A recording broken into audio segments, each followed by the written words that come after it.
Welcome to episode 35 of Antlia. Ermor is well past being on the back foot. Ermor knocked some province defense off of a fort that he used to own that Agartha now owns, using this little group of Equites here. Agartha didn't like that, and this is what she threw back. So the Mind Blasters are taking care of most of this outright. And then, yep, these guys paralyzed on the front lines get chopped right up, and not even the H3 gets away. Funnily enough, at this point, this is a good chunk of Ermor's military right here that was lost in that fight. This here is hilarious. Idro, the adventurer, and his mighty band of Hirdmen got wind of Ermor's prophet chilling out just with a couple of bodyguards. And Idro, being a man of great ambitions, desiring strongly of fame, tried to take all the glory for himself. Check this out. Bam! Smited. Hirdmen are like, what the fuck? And they're running right out of here. So Ermor will hold on to this province for a little bit longer. Now let's see what Yomi's moving in with. A big long line of corpse constructs, a few scattered Oni, and Equites, the Die Oni. Let's see what he's casting these days. Looks like Summon Earth Power, Iron Skin, Temper Flesh, Flying Shield, and Flight, which means going right to the rear, chopping up the commanders. Oh. The archer got away. And this here is just a ping from Yomi, seeing what's going on for PD. And that group of 3 Vanyarls raiding 1 PD. 1 would have sufficed. And just in the nick of time, Antlia, the gladiatrix, has appeared. Perhaps this is the ticket in Ermor digging himself out of this mess. Nah, he's pretty much screwed. He might be able to knock a bit of Vanheim's army out when Vanheim inevitably storms this fort. This appears actually kind of a decent army. Could use a few more units, but this is a lot of mages. And it looks like this is where Yomi's headed. Though could end up being an issue for Yomi. We'll see. There's a decent number of mages here as well, though Agartha has been fielding a shit ton of Mind Blasters. Might be a little bit harder to make use of them properly. Katis has received a message from the depths, saying basically Agartha is a monster and we need to do something. He did just reach Thaumaturgy 5. The main thing that this gives him is Soul Slay, which is a fairly efficient to cast kill spell, though you do need a decently powerful Astromage or a decent Communion to spam it. Gateway isn't too bad if you're trying to get a bunch of units somewhere pretty quickly, though you need a combination of a fairly powerful Astromage with good leadership. Control the Dead is a potential force multiplier against Agartha. Could take control of Long Dead at 3 at a time. I don't think Katis will cast Burden of Time, but he could, technically. It would probably turn everyone against him, though, very quickly. Growing Fury is a very difficult spell to use effectively. I'm not sure if I've ever seen it used effectively. Not saying it isn't possible. It's just the problem is that in general, your mages are going to be a huge source of power on the battlefield, and if your mages are going berserk, they are losing that power. And Gift of Reason is just a really nice utility spell. It turns a unit into a commander, though at this stage in the game, it's not that relevant unless you land across some gnomes in an event or something. He did find a magic site with Arcane Probing, decent one, 2 pearls a turn, and found a hefty pile of gold, which he is putting to use. He's using all of the gold he has, making a very large army, which I'm presuming is going to see action soon. I think he just wants to make sure this Palisades goes up. He doesn't seem too concerned with building on this throne yet, funnily enough, or even claiming it. He has an H3 here, and this is a really good throne to claim. He can't benefit from the growth scale, but Dominion spread is nice. This is actually a really nice bless for his Sacred Mages. Definitely can utilize precision with certain spells, and, you know, gems. Sooner you claim this, the more gems you get overall. And I do expect that we'll be seeing some movements fairly soon. Agartha is on her way up the Conjuration Tree. She found a magic site this turn here in Dubris. Same one Katis found this turn, a Garden of Pearls. And she actually came up against a large amount of Oceania PD this turn, but there are no actual units from Oceania here, just this province defense. So smacking it with a big ball of Long Dead with Mind Blasters backing them up, really effective when there's nothing to keep all of this in check. And it cost Agartha 22 Long Dead to take out 30 province defense. She got pinged in Bayville, where she has her fort on the coast, and in that little pond she's got up bordering Katis's territory, a bunch of nasty shit walked into it. Didn't have a whole lot going on there for province defense. Pretty good province defense though. Amber Clan Guard are beefy, but yeah, they're out of here. Scram! And she is retreating this army back from Bayville to move and patrol. I think maybe she's worried about whatever's going on here in Embracer, though a lot of these units are aquatic. She is moving this army in from the east, which does look very capable. Her Prophet's there, an enormous amount of Mind Blasters, a Long Dead to act as a buffer for him, and the champion Shimis, big all-star group here. You know, there's 3 heroes. And down in the Armorian War, she's moving back onto White Forest, thinking about Levandalon, but I'm pretty sure Yomi is about to move right onto it. She's ever so close to connecting her territory vertically. So she's got several large armies going, this one with a ton of mage support in Rasenna, this one over doing some siege stuff. There's a decent number of units up at Zatala, but not so many summons. Moving this out from her capital, and then still on her capital, she's gonna have a really large army. So many Long Dead. So definitely a force to be reckoned with. It looks like the coalition is already beginning to form though. Femoria has received a message from Oceania as well. Oceania is just telling Femoria that Agartha is out of control, seeing what Femoria's plans are. Femoria's border with Agartha isn't very big, so his options are limited in participating in that war. He did just reach Evocation 6. This is a pretty important research goal, especially for Femoria, mainly because it's landing him Wailing Winds. Powerful spell that drastically increases the chance of a rout from the enemy army. He also gets Wrathful Skies, which sometimes is a nice thing to cast, though it can be a little risky to your own army if you're not careful. He moved a large army onto Xibalba's capital, and this is all just province defense right here. They're marching out, funnily enough, a bunch of them, while the rest are flying up, landing right in the middle of all of these giants. Oh,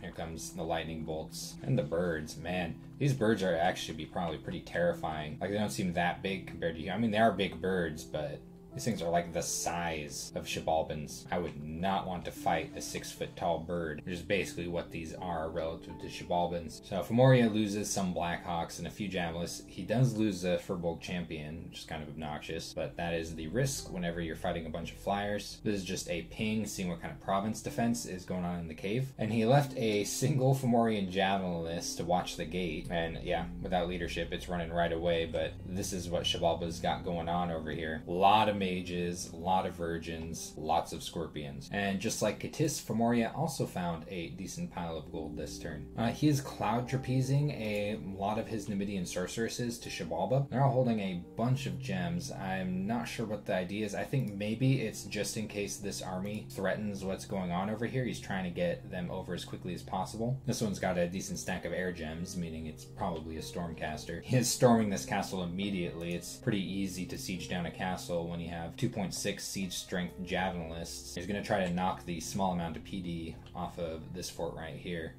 Also a really big siege force, and has this army moving through, a little bit risky with all of this hanging out here, especially considering he has a Fomorian king here that relatively unprotected. I mean, this is a lot of giants, but this is a lot of scorpions right here. He's also got some druids moving out to do some site searching, getting a little more comfortable with this territory over here. Things have already been pretty peaceful on this side of this little strip of water right here. Looks like he's seeing what's going on over here in Duvan. The province has been untouched the entire game. No one wants to deal with all the undead. Vanheim has thrown a monkey at a throne. Oh, he didn't even retreat the monkeys, throwing it right at the thing. This throne has a decent number of sages. Let's see if any of them are holding items. Doesn't look like it. The lore master does have Knife of the Damned, meaning that the poor bastard is cursed. Also got a little splash of blood, which is pretty funny. See what he does cast, if he casts anything with this monkey around. Nope. And a decent pile of gems, which is good, as Vanheim hasn't been getting a whole lot of events at neutral luck scales, and 3 order. Wow. Not a whole lot going on with this turn, kind of as usual for Vanheim. Vanheim's been playing very orderly, still working on sieging down Ermor and cleaning up the last bit of territory around here. There's a whole bunch of Vanheers and mages moving northward, so he'll be pretty firmly established up in this territory. And he can take 62 at his leisure because he has an agreement with Yomi, and Yomi has basically said that he can have this. And Yomi has received a message from Xibalba. Situation critical, death imminent, hundreds of Fomorian javelinists, LMAO, and Oceania is sending the same panic about Agartha message he's been sending out to other people, wondering what's going on between Yomi and Femoria these days. Yomi found a couple of magic sites this turn. Quicksand, which is just some earth gems. You'd think it'd be earth and water. And, Well of Pestilence. Sounds disgusting. Man, oh yeah, it really is disgusting. Spreads disease, gives death scales, but does boost death ritual range, which can be useful if you want to spread disease elsewhere. And of course, the death gem a turn doesn't hurt. Oh geez, this turn almost looks like a Kalem turn turn with all of these long-ass arrows. Yomi is, in fact, moving this army onto Levandalon, and he's... Yo, Abidu, my monkey friend, I need you to run a marathon to this throne and then attack the entire army on it. Well, what the heck is going on here? Black Serpent, Horned Helmet, Gem, moving from lab to lab? What? I'm not gonna think about it. Is that a random for real? Did he seriously just random an Air 2 Dione, or did he empower this when I wasn't noticing? What the heck? That's crazy. The odds on that are extremely low. I think at least until he gets a more powerful Air Mage, he needs to be really protective over that Dione. At Conjuration 5, he would be able to contact a Daitengu with it. This is an Air 3 Mage, so a really nice thing to land. Though, oh wait, I guess he does have his big bird, doesn't he? So he has big air. Still, really cool. Is he just gonna ram his Phoenix into this throne over and over again, taking out a few units at a time because the damn thing's immortal? And Xibalba actually did stale this turn. So, for example, he's losing out on a lot of mage turns right here. He's gonna come back and probably find his capital owned by Femoria, which is a bummer, as well as a decent army sitting on this province right here. But he does still have a big pile of mages, and oh my gosh, this army's crazy up here. Like, this is going to be really annoying for Femoria to get rid of. With the composition that Femoria has, Xibalba might, funnily enough, be able to stick around with this thing for a minute. And Oceania is just climbing some minor research goals in enchantment and thaumaturgy. Mincius successfully empowered himself in death.